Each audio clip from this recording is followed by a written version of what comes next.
Bonjour mesdames et messieurs, bienvenue sur ma chaîne. Pour cette vidéo, on va s'intéresser au cas de Cyril Hanouna. Parce que quand je parlais de Cyril Hanouna ici, sur le fait que je n'aimais pas, le fait qu'il déguisait sa prise de position pro-RN, on m'a dit que je ne comprenais rien à ce qu'il faisait.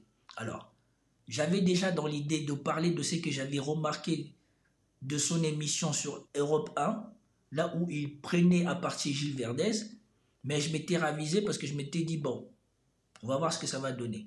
Au fur et à mesure, ma conviction s'est renforcée. Après, j'ai lu un article qui révélait de comment on l'a imposé sur Europe 1, sur cette tranche-là, pour la mission qu'on lui avait donnée.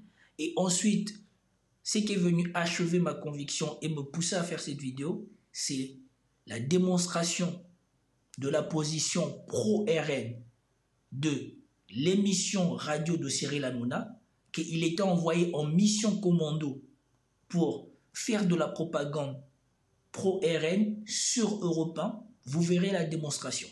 Et donc pour cette vidéo, voilà ce que je vais faire. Pour rappeler que je n'ai rien de personnel contre Cyril Hanouna, mais moi ce qui me pose problème, c'est le fait qu'il prend des positions contre des gens qui stigmatisent un certain nombre de Français, qui essayent de censurer un certain nombre d'autres Français, et après il dit que ce qu'il fait c'est normal. Et ça me pose problème. Il devrait accepter l'idée que voilà, s'il est pro-RN, il est pro-RN, ça ne dérange personne. Parce qu'aujourd'hui, il y a plein de gens qui votent RN. Mais qu'il arrête d'essayer de nous prendre pour des cons. Et je le dis comme je le pense. Et donc voilà la vidéo, on va y aller étape par étape. D'abord, je vais vous lire l'enquête qui a été menée sur comment il est arrivé à Europa. Et ensuite, on va regarder les vidéos de son émission.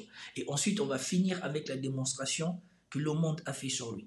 Alors, si vous aimez la chaîne, pour m'éviter de subir encore le shadow banning ou la visibilisation ou de lutter contre le signalement de la chaîne, je vous prie de liker, commenter, partager la vidéo.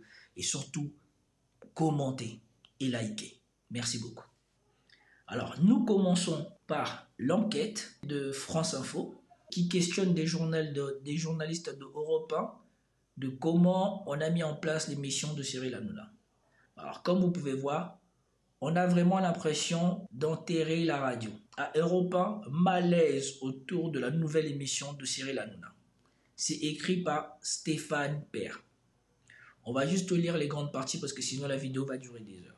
Cyril Hanouna anime depuis le 17 juin une émission de décryptage politique sur Europe 1. Ce qui a déjà valu à la radio privée sous pavillon Bolloré une mise en garde de l'ARCOM et ce qui a provoqué un gros remous au sein de la rédaction.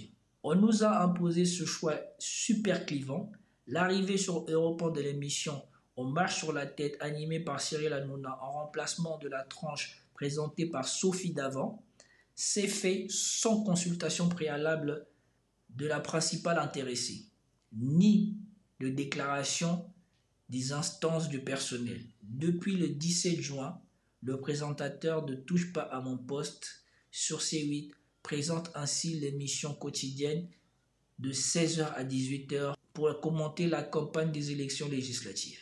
Cyril, bonne chance. Merci Sophie, t'es un amour. Je peux te faire un petit bisou? Oui, bien sûr. Merci, ça va me porter chance. Alors, on commence. Pourtant, le comité social économique CSE d'Europe 1 n'a pas reçu d'information consultation comme c'est l'usage. On nous a pris en traître, résume une journaliste expérimentée de la chaîne.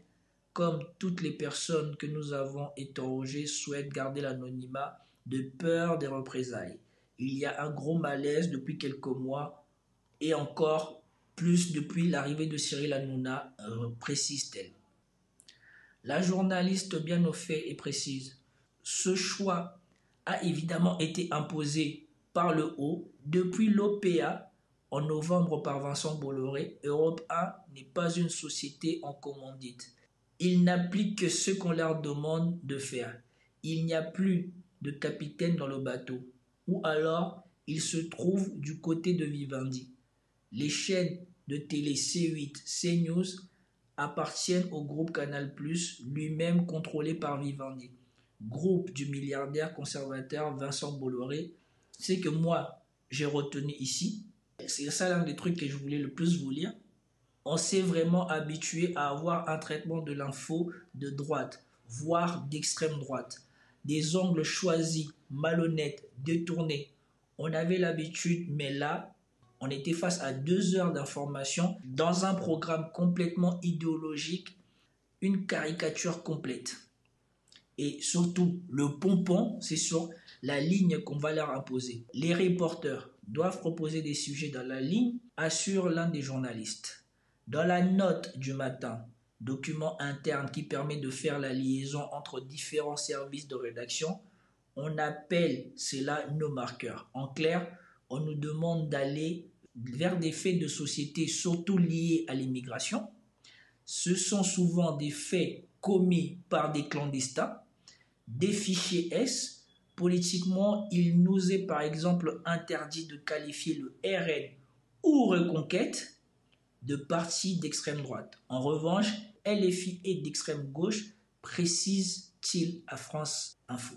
Voilà en gros ce qui se passe depuis que le groupe Bolloré a absorbé Lagardère et a pris le contrôle de Europe 1.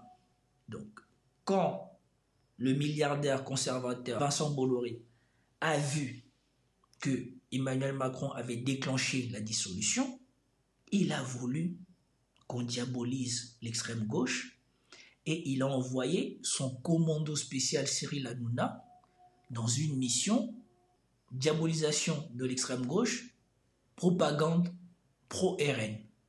Et si vous ne croyez pas, la démonstration qui va suivre va vous le montrer. Donc maintenant, on va passer à des extraits radio de l'émission et ensuite on va expliquer la dynamique et comment ils ont mis en place cette propagande pro-RN. Et Gilles Verdez nous dit il y a un instant, le NPA, un parti qui est pour moi un parti qui doit être mis hors d'état de nuire. Anti-républicain. Exactement, je suis d'accord. On ne s'associe pas avec le NPA. Et Gilles Verdez dit le NPA et Philippe Poutou a le droit de se présenter. Gilles Verdez, comment vous pouvez dire une chose pareille aujourd'hui après tout ce qui s'est passé? Est-ce que vous pouvez encore vous regarder dans une glace quand vous dites ça? Bon, oui. Philippe Poutou, il est élu municipal à Bordeaux. Cyril, il est élu à Bordeaux, il est dans l'opposition à Bordeaux, il est élu municipal, il n'a pas été condamné. Je suis contre le fait qu'il se présente dans la circonscription de Trèbes. Oui, ça, je suis totalement contre. Mais qui se présente que le Front populaire intègre le NPA. Mais oui, c'est une alliance qui doit être la plus large possible. Donc on peut s'allier avec n'importe qui. On peut s'allier avec n'importe qui. Mais pour moi, Gilles Verdez, vous êtes devenu fou. Je crois qu'il va falloir vraiment que vous preniez énormément de vacances. Je pense 4 à 6 mois. En fait, 4 à 6 ans. C'est le 2 poids 2 mesures, Gilles Cagasson. Exactement. Tu t'en prends à Jérôme Cahuzac qui est condamné pour fraude fiscale, mais Raphaël Arnaud qui est fiché S et Philippe Poutou qui fait l'apologie du terrorisme avec son parti. C'est ça qui est fou. Ça passe. C'est ça qui est insupportable. Mais Gilles Verdez, vous êtes insupportable dans ce que vous dites. Vous êtes insupportable dans ce que vous dites. Vous êtes la mauvaise foi. Vous savez quoi? Vous représentez la mauvaise foi du Front populaire. Et je vous le dis, je pense que je vous ai pris dans cette émission et je pense que vous allez faire beaucoup de mal au Front populaire. Je vous le dis. Parce qu'en vous entendant tous les jours, on se dit ces gens-là sont fous comme Gilles Verdez. Voilà, je vous le dis. Et Gilles Verdez, ce que vous dites là, que le NPA peut faire partie du Front populaire. Le Front populaire, vous vous rendez compte ce que c'est que le Front populaire? Bon, moi, ce qui me fait rire, c'est qu'il faut attendre toutes les répétitions, toutes les allitérations qu'il y a quand Cyril Hanouna parle. Vous vous rendez compte ce qu'il dit, vous vous rendez compte. Il passe plus son temps à marteler son message, à essayer de ancrer son message, à diaboliser Gilles Verdez qui joue le rôle du Front populaire, qui représente la gauche dans cette émission. Et c'est ce que vous allez voir maintenant avec la démonstration que le monde a fait de la mission commando de Cyril Hanouna de faire de la propagande pro-RN, pro-reconquête. Voilà, la vidéo dont je parle, c'est celui-ci. Ok? Plein de gens disent, oui, il est contre le Front populaire. Plein de gens disent, oui, il est contre le Front populaire. Je suis contre le Front populaire, mais je ne suis pas contre le Front populaire. C'est la France insoumise qui me pose problème. Cyril, bonne chance. Merci Sophie, t'es un amour. Je peux te faire un petit bisou? Oui, bien sûr. Merci, ça va me porter chance. Vous avez vu l'hypocrisie? Cette femme-là, elle a été virée sans ménagement. Et Cyril Hanouna, le jour de sa prise d'antenne, il vient comme s'il ne sait pas ce qu'on a fait à cette dame-là. Et je suis sûr que ça, c'est obligé à cette dame-là de soi-disant faire une passation d'antenne entre elle et Cyril Hanouna. C'est une mise en scène imposé pour faire croire aux gens que c'est une prise d'antenne paisible qui se passe entre Cyril Hanouna et Sophie Datton ou Sophie Davant. Alors qu'on sait qu'elle a été virée sans avoir été prévenue de son créneau qu'elle avait avant. Donc là, vous avez l'ARCOM qui fait le rappel de ce qu'il reproche à Cyril Hanouna. D'accord? On peut lire ici au début. Je ne vois pas ici. Voilà. L'ARCOM appelle à votre attention sur la nécessité de traiter avec mesure et honnêteté l'actualité électorale. Assurer une pluralité de points de vue. Donc on juge que Cyril Hanouna est dans la démesure et dans la malhonnêteté et n'assure pas la pluralité de points de vue. Il n'y a qu'un seul point de vue. Alors qu'en période électorale, pour éviter justement un déséquilibre, une prise d'avantage d'un parti sur un autre, on essaye de rester dans la neutralité de temps de parole et de la pluralité de points de vue. Si vous invitez quelqu'un de gauche, vous invitez quelqu'un de droite, vous invitez quelqu'un du centre. Et ça, c'était le 19 juin que l'ARCOM a fait cet rappel à Cyril Hanouna. Et le 19 juin, Cyril Hanouna vient dire que dans son émission sur Europe 1 et dans toutes ses émissions, tout le monde, tous les gens, toutes les opinions sont les bienvenus. C'est parce qu'on l'a épinglé que maintenant il veut faire croire qu'il respecte la pluralité des opinions. Et voilà comment maintenant l'enquête va se... En tout cas la suite de l'étude qu'a menée Le Monde sur la mission commando de Cyril Hanouna. La petite languette rouge là que vous venez de voir disparaître, c'est le trucage de Europe 1 sur les émissions de Cyril Hanouna. Après chaque émission, on analysait l'émission et on retirait les parties où Cyril Hanouna était dans l'outrance, dans le mensonge et risquait potentiellement des procès à cause de ce qui a été dit pendant l'émission. Et donc dans le replay, on enlevait ces parties-là. Voilà, ils ont décompté le temps d'antenne de Cyril Hanouna sur les 10 émissions qui représentent 15 heures d'émission. Cyril Hanouna, lui personnellement, a critiqué le Front populaire ou toute la gauche pendant 30 minutes, la majorité présidentielle pendant 2 minutes, et voilà le temps qu'il a parlé du RN et de Reconquête. Enfin, de LR, Reconquête, RN, ou de la droite. 0 minute. Mais il vous dit qu'il y a toutes les opinions, et il y a le respect des opinions, et que ses potes qui font de la radio, eux ne risquent rien. Parce que ces potes qui font de la radio prennent directement, en période électorale, une émission sur l'actualité politique où on ne critique qu'un seul camp. Même CNews, même BFM TV n'arrivent pas à des pratiques aussi malhonnêtes. Voilà. Donc là, on a tous les invités qui ont été reçus. Par émission, il y avait à peu près 3 personnes qui étaient reçues tous les jours. Robert Ménard, Manuel Valls, Mathieu Vallet, Éric Zemmour. Donc il y avait pas mal de monde. Mais regardons qu'est-ce qu'ils en disent pour la suite. Donc on a 28 invités pour 10 jours. Normalement, il aurait dû en avoir 30. Puisque si c'est 3 par jour, on finit avec 30 invités normalement.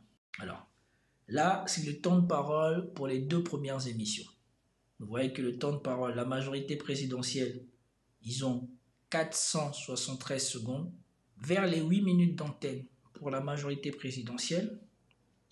Vers les 9 minutes d'antenne pour le RN et le LR. Après près pareil pour Debout la France. Après près 10 minutes d'antenne pour Reconquête. Après près 1 minute et demie d'antenne pour Divers Droite. 0 pour le Nouveau Front Populaire. Pour les 2 premières émissions. Pour les 2 premières émissions, le Front populaire n'avait pas eu droit à la parole. Après l'émission du 17, quand ils ont vu ça, l'ARCOM a réagi et a fait le rappel qu'on a vu tout à l'heure. Donc après ça, ils ont essayé de rectifier le tir en invitant plus de personnes du Nouveau Front populaire et de LR. On a vu que c'était les soutiens de LR-RN qui passaient. C'était LR RN d'Éric Ciotti, pas le LR des Républicains. Les Républicains, ils ne venaient pas. Et donc, après la mise en garde de l'ARCOM, on a commencé à vouloir rééquilibrer les temps de parole. Sur la totalité des 10 jours d'antenne, vous voyez bien que la gauche et les Républicains n'ont pas beaucoup de temps de parole. Mais que les gens de chez Ensemble qu'ils ont fait venir sont majoritairement des gens qui étaient contre la gauche aussi. Parce que Darmanin était contre la gauche, Aurore Berger était contre la gauche, Rachida Dati, elle n'a jamais été de gauche. Et donc, on a pris des gens de Ensemble qui sont contre la gauche, mais on n'a pas pris des gens de LR parce que les gens de LR qui n'ont pas suivi Ciotti sont contre le RN. Et on a essayé de plus inviter les gens pour Reconquête. Parce que Reconquête, on lui avait déjà donné beaucoup de temps de parole et je crois que c'était Zemmour qui était passé. Donc, et que Zemmour, ça avait suffi. Donc, mais on a essayé de continuer de mettre en avant les RN. On invite des gens du Front Populaire, ils ne viennent pas. Donc forcément, on ne va pas les inventer. Vous attendez, le mec, il a commencé l'émission le 17, il finit l'émission le 27, et c'est le 25 juin qu'il invite un premier candidat socialiste.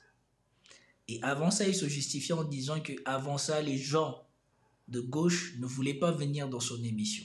Ils invitent le mec de gauche, et ça, c'est la pratique de tous les émissions, ou en tout cas de tous les commentateurs pro-RN. Ils ne laissent pas les gens de gauche faire la démonstration de leurs idées. Il faut systématiquement les couper. Le mec, il est coupé 119 fois en 9 minutes. Ça vous fait tous les 8 secondes. Si tu es interrompu en parlant un peu plus de tous les 8 secondes, comment tu veux qu'à la fin, on ait retenu quoi que ce soit de ce qui t'est dit? Et comment tu veux que toi-même, tu réussis à garder de la cohérence dans ce que tu dis? 9 minutes. Vous êtes ami avec des antisémites de Marine Le Pen. Vous êtes ami avec des antisémites, Arthur Delacroix?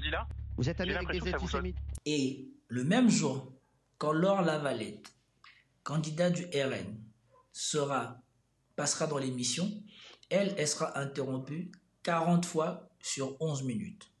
Voilà. Après près tous les 15 secondes, elle a interrompu, soit 2 fois plus de temps que le candidat socialiste. Ouais, là, ils vous ont démontré comment ils ont fait pour diaboliser le Front Populaire et faire de la propagande pro-RN. Gilles Verdez, il symbolise la gauche. En moyenne, il parle 2 minutes 30 par émission. Et à chaque fois, il est en désaccord avec les choses que les autres disent. Donc, ce qui fait qu'après chaque fois, lui, il est là pour être en désaccord avec les autres et les autres sont là pour être en accord entre eux. Et vous voyez qu'à chaque fois qu'il échange, c'est l'un de ceux qui parle le moins, mais c'est l'un de ceux qui échange avec tout le monde. Sachant que Cyril Hanouna est celui qui parle le plus. Donc, à chaque fois qu'il dit quelque chose, ou à chaque fois qu'on est en désaccord, on envoie quelque chose avec lui, après on est en accord avec nous, le reste du plateau, après on envoie quelque chose vers lui. Donc, vous savez qu'eux tous tombent sur Gilles Verdez parce qu'il représente la gauche, donc on diabolise la gauche, on diabolise la gauche, on diabolise la gauche, après on parle entre nous pour dire du bien, ou pour être d'accord entre nous sur ce qu'on trouve bien du côté de la droite, et ne pas critiquer la droite, et pour sur ce qu'on est d'accord pour critiquer la gauche. Je pense que Cyril Hanouna était loin de se douter que ce travail serait fait par quelqu'un. Et j'aimerais bien savoir quelle est son opinion quand il a vu ce travail du Monde ou si jamais il tombe sur ma vidéo. Ici, on montre comment Europe 1 a voulu se protéger de poursuites judiciaires à cause de l'excès de Cyril Hanouna et de ses chroniqueurs. On vous dit que le 18, quand ils parlaient du MPA dans leur émission, du NPA et de Philippe Poutou dans leur émission, dans le replay, ils ont supprimé des moments qui, selon eux, étaient dangereux pour l'émission. un parti qui est pour moi un parti qui doit être mis hors d'état de nuire. L'argument de il n'a pas été condamné, on ne le reçoit pas ici. Et Philippe Poutou qui fait l'apologie du terrorisme avec son parti. C'est ça qui est fou. Ça passe. Est-ce que, selon toi, selon vous, le Front populaire peut aller de Hollande au Hamas? Le lendemain, Europe 1 a supprimé à nouveau plusieurs minutes de direct, dont ce passage sur le viol d'une jeune fille de confession juive à Courbevoie. Je réfute toute connexion, toute proximité, tout lien de causalité entre ce que peut dire M. Mélenchon et ce que des mineurs totalement décérébrés de 12-13 ans Vous avez vu ce qui se passe dans les réunions? Vous avez vu ce qui se passe dans les manifs? Pourquoi ces passages ont-ils été supprimés? Selon un cabinet de conseil juridique joint par Le Monde, plusieurs accusations proférées dans ces passages exposent Europe 1 et Cyril Hanouna à des poursuites judiciaires, sur la base de la diffamation et de l'atteinte à la présomption d'innocence. Voilà les raisons pour lesquelles Europe 1 a subtilement enlevé les parties qui dérangeaient, parce que Cyril Hanouna était dans la diffamation et dans l'atteinte à la présomption d'innocence. C'est aussi le cas pour l'émission du 25 juin, dans laquelle Cyril Hanouna attaque personnellement le candidat socialiste Arthur Delaporte. Vous êtes responsable de la montée de l'antisémitisme en France. Vous êtes responsable de ce qui s'est passé à Courbevoie la semaine dernière, Arthur Delaporte. Vous êtes responsable, vous et vos amis du Front populaire. Le 27 juin. Dans cette émission, il prend à partie Delaporte, je ne sais pas s'il est du Parti communiste ou de la gauche, en lui disant qu'il était responsable de ce qui est arrivé au Courbevoie et il était responsable du montée de l'antisémitisme en France. L'agenda n'est jamais loin. Et après, il va dire encore qu'on lui en veut personnellement. Il était en mission pour diaboliser le Front National, ne pas oublier l'agenda pro-sioniste et lisser l'image du RN ou de partis conservateurs. Le 27 juin, l'Arcom dit stop et adresse une mise en demeure à Europe 1 pour manque de mesure et d'honnêteté. Voilà. Le 27 juin, Cyril Hanouna, en tout cas l'Arcom, je ne sais pas, ça doit être l'autorité de régulation de la radio ou de la communication, a mis en demeure Europe 1 pour manque de mesures d'honnêteté dans les émissions de Cyril Hanouna. Ce qui veut dire que eux, ils ont dû vérifier les faits qui étaient dits ou les propos qui étaient tenus par Cyril Hanouna et que ces propos-là n'étaient pas avérés. Mais comme dit, montez, il en restera toujours quelque chose. Une fois que c'est déjà sorti, c'est rentré dans les oreilles de Français, les Français ne sont pas là quand vous faites l'enquête. Et les Français, ils ne savent pas que l'Arcom, derrière, essaye de demander à Cyril Hanouna de se calmer dans sa propagande. Pour manque de mesure et d'honnêteté. Le lendemain, au terme d'une ultime émission, Cyril Hanouna rend le micro, comme il l'avait prévu. On finit sur cette image. Le lendemain du holà de l'Arcom, il rend le micro. Il a rempli sa mission. Cyril Hanouna et son patron, quand ils ont attendu qu'il y avait dissolution, ils ont vu là l'occasion de faire avancer leur agenda des partis RN et Reconquête. Ils ont fait une émission avec une dynamique de diabolisation concentrée autour de la gauche pour éviter qu'on puisse déterrer toutes les choses négatives du côté de la droite. Heureusement, il y a quand même des gens qui ont compris cela et qui ont fait leur travail. Que ce soit l'Arcom, que ce soit France Info, que ce soit Le Monde et moi, votre serviteur, pour vous montrer que entre ce que cet homme dit, entre l'image du mec sympa qu'il essaye d'instaurer à travers ses émissions, parce que passer à la télé, ça ne rassemble pas, moi, ce qui me dérange, c'est que ce qu'il prétend être et ce qu'il fait ne sont pas en concordance. Il y a une divergence entre les deux. Et surtout, ce qui m'énerve, c'est que quand on lui montre cette divergence, il fait comme s'il n'avait rien fait. Ou il fait comme si c'était les gens qui l'avaient mal compris. Voilà. Donc, c'était tout pour cette longue vidéo. J'espère que vous avez aimé. Si vous avez aimé, commentez, likez, partagez, soutenez la chaîne. Peace out.